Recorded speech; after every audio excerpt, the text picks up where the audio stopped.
Throughout history, religion has been a force for profound change, offering hope, moral guidance, and a sense of community to billions across the globe.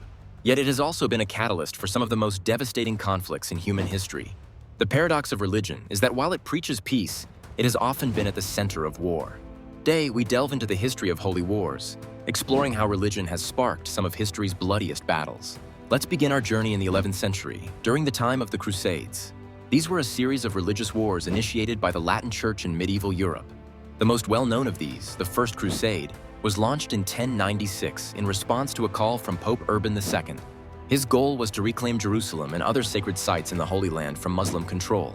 The notion that soldiers who died in this holy mission would be granted eternal salvation fueled a fervor among tens of thousands of believers. These wars raged for nearly 2 centuries, leading to immense loss of life and a lasting tension between Christian and Muslim worlds, a legacy that echoes into modern times. Fast forward to the 16th and 17th centuries, when Europe was engulfed by the 30 Years' War. It started in 1618 and was one of the longest and most destructive conflicts in European history. It began as a battle between Catholic and Protestant states in the fragmented Holy Roman Empire, but soon expanded into a general conflict involving most of the great powers of the time. The religious undertones were undeniable. It was a fight not just for territory and power, but for the soul of Europe, seeking dominance of one Christian denomination over another. By the time peace was established with the Treaty of Westphalia in 1648, the war had claimed the lives of millions, devastated regions, and altered the geopolitical landscape of Europe forever. As we move further in history, the religious conflicts took different shapes. The 20th century witnessed an explosion of violence as political ideologies intertwined with religious identities. The Indian subcontinent's partition in 1947 serves as a striking example.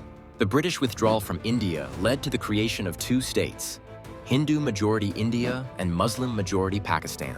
Predominantly a political conflict, it nonetheless had deep religious undertones that led to communal riots, mass migrations, and the deaths of up to 2 million people in what remains one of the largest mass migrations in history. Yet perhaps no conflict illustrates the deadly intersection of religion and war more clearly than the Lebanese Civil War, which raged from 1975 to 1990. While the war's root causes were complex, involving political, sectarian, and social issues, religion played a significant role. Lebanon's rich mosaic of religious communities, Christians, Sunni and Shia Muslims, Druze, found themselves pitted against each other.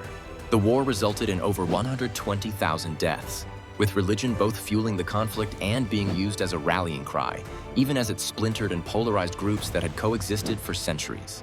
So, what conclusions can we draw from these blood-soaked chapters of human history? While religion often provided the banner under which people rallied, it is rarely the sole cause of war. More often, underlying political, territorial, or economic tensions are present, and religion becomes a convenient vehicle for the expression of deeper grievances. It unites people for a cause, for a belief that transcends the mundane and ordinary, even as it divides them from those with different beliefs. Ironically, the very nature of what religion often seeks to promote, peace, unity, compassion, can be turned on its head when manipulated by those in power or driven by zealotry. Holy wars remind us of the destructive potential when faith is weaponized. They serve as a cautionary tale of how something as deeply personal and spiritual as belief can be exploited to justify unspeakable violence. In conclusion, as we reflect on the legacy of holy wars, the lesson is not to eschew religion, but to recognize its power and potential for both good and ill.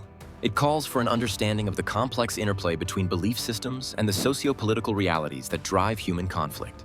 Only by acknowledging these intricacies can we hope to learn from the past, ensuring that faith inspires peace rather than. The lesson is not to eschew